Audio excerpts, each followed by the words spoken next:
What up, y'all? This is your boy, Mr. Downtown Ray Melo, and you're listening to the Entertainment Report for Friday, November 21st, 2014, delivering some of the major stories and trends going on in the world of entertainment and beyond. You can follow the show on Facebook or on Twitter, facebook.com/The Entertainment Report with Ray Melo, that's RAYMELO, or on Twitter at The Enter Report. You could also listen to the program on iHeartRadio. Just search for The Entertainment Report, and it'll take you to the page. Bill Cosby's latest stand-up show went off without a major incident despite local radio DJs offering $1,000 to any audience member who heckled the comedian about the sexual assault allegations he is facing. Cosby's show in Melbourne, Florida drew supporters and protesters alike, according to social media accounts from journalists at the scene. Al Pefly, a reporter with a local CBS affiliate, tweeted photos of people from both sides of the spectrum holding signs. Tweeting from inside the show, Marshaville's Brian A. Hernandez reported the show went off without any outbursts and began and ended with a standing ovation for Cosby. He reported there was beefed up security at the event. Cosby has faced a string of sexual assault allegations, including from 2 additional women on Friday. Several of his stand-up shows have been canceled as a result, while the majority remain on the calendar.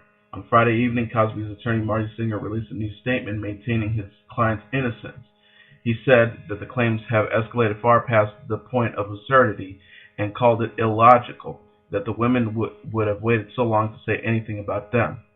He also added, lawsuits are filed against people in the public eye every day. There has never been a shortage of lawyers willing to represent people with claims against rich, powerful men, so it makes no sense that one of these new women, who just came forward for the first time now, ever asserted a legal claim back at the time they alleged they had been sexually assaulted.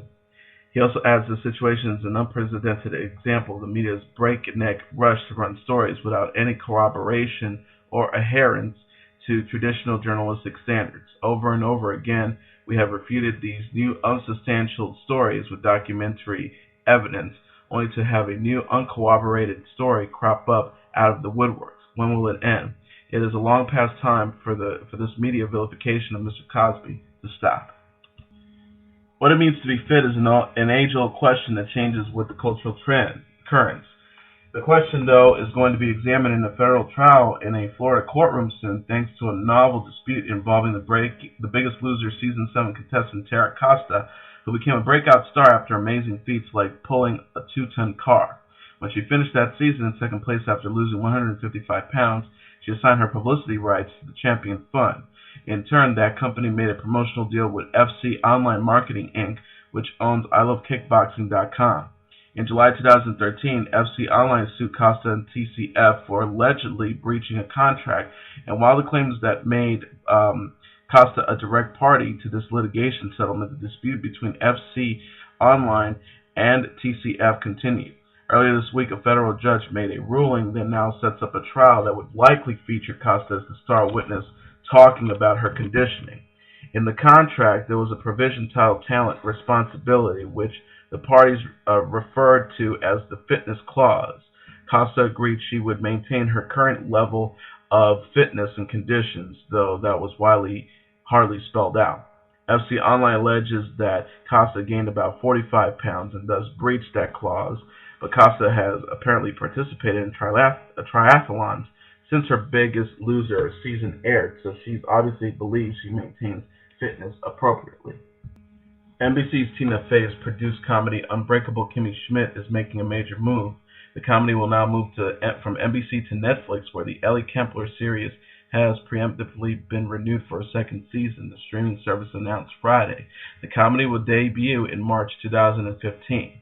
From Universal Television and 30 Rock executive producers Faye and Robert Carlock, NBC picks up the comedy about a woman who escapes from a doomsday cult and starts life over in New York. Straight to Sirius followed a multiple network bidding war.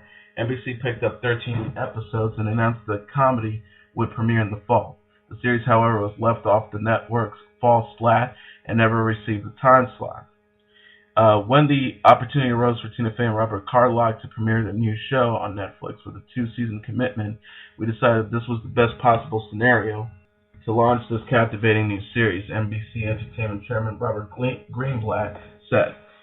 He also added, while it was originally developed for NBC, we have a very drama-heavy mid-season schedule, so we're thrilled about this Netflix opportunity. It's an instant win-win for everyone, including Tina, Robert, and the Universal Television.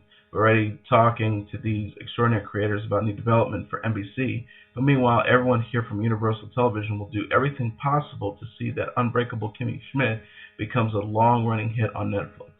The half-hour series is being produced by Little Stranger, Universal Television, where Faye is under a rich 4-year overall deal, as well as 3 Arts Entertainment and Bevel Gears. Faye and Carlock, who co-wrote the script, will write, executive produce, and co-run the series. 3 Arts' David Mindler, Faye's longtime manager, will join the pair as an executive producer alongside Jeff Richmond, Jack Burdett, who did 30 Rock, Jane Krakowski, Titus Burgess, Lauren Adams, Sarah Chase, Sol Miranda, and Carol Kane co-star.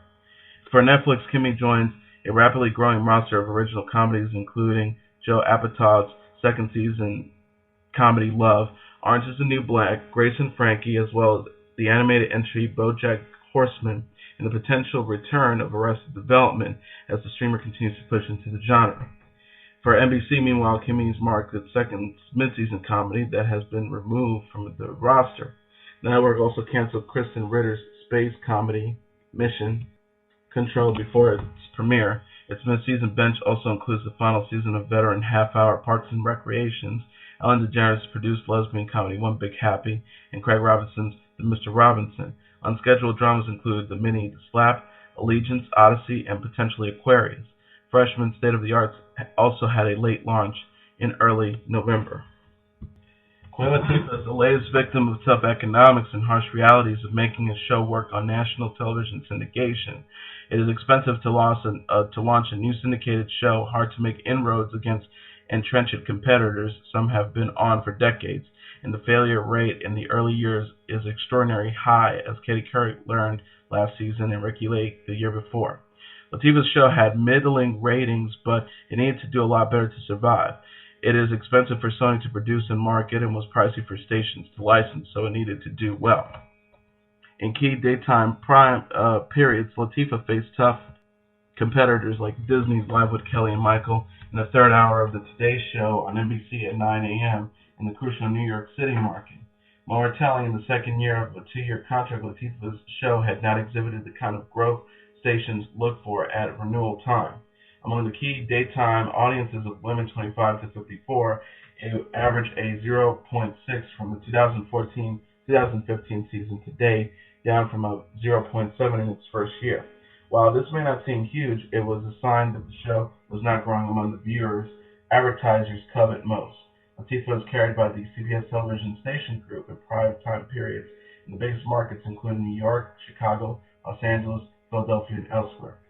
The CBS station group referred questions about the cancellation of Latifah to Sony, but a source insisted that it had not made any final judgment on the future of the show, and the decision to pull the plug was Sony's. The source also ominously said that the numbers, however, spoke for themselves. Beyond CBS, some stations have already elected to either drop or downgrade Latifah next season, according to Bill Carroll, the Vice President Director of Programming for Katz Television. He says, in a number of markets, stations have already decided to buy something else. It wasn't gaining audience. There is a point where you have to make the tough decisions. Oddly, in the current November sweeps period, Latifah has shown some signs of life. For the most recent weeks, national numbers were reported through November 16th. It had a 1.2 national household rating, up to 9% from the same week last week. However, it appears the die was already cast, and this is the time of the year big decisions on syndicated shows are made. And Latifah is the latest that has failed to make it out of the difficult early years. Controversial rapper M.I.A. has signed an exclusive worldwide publishing deal with BMG Chrysalis UK, the label announced Friday. The deal covers future compositions from the Grammy and Oscar-nominated artists. BMG called the deal a marquee signing, says M.I.A. was one of the greatest leaders and influencers and innovators of contemporary popular culture. The London-born rapper first attracted attention with her 2003 single Galan and signed to XL Recordings a year later. Her 2005 debut album Arudalar was a critical success, and 2007's Kyla and 2010 M.I.A. both charted. M.I.A.'s fourth album, Matangi, dropped in November 2013. Overly political, the singer has often cultivated controversy. In 2012, she attracted attention as well as condemnation when she extended her middle finger during a halftime performance at Super Bowl number 46. Fox's The Mindy Project is poised to say goodbye to Adam Pally.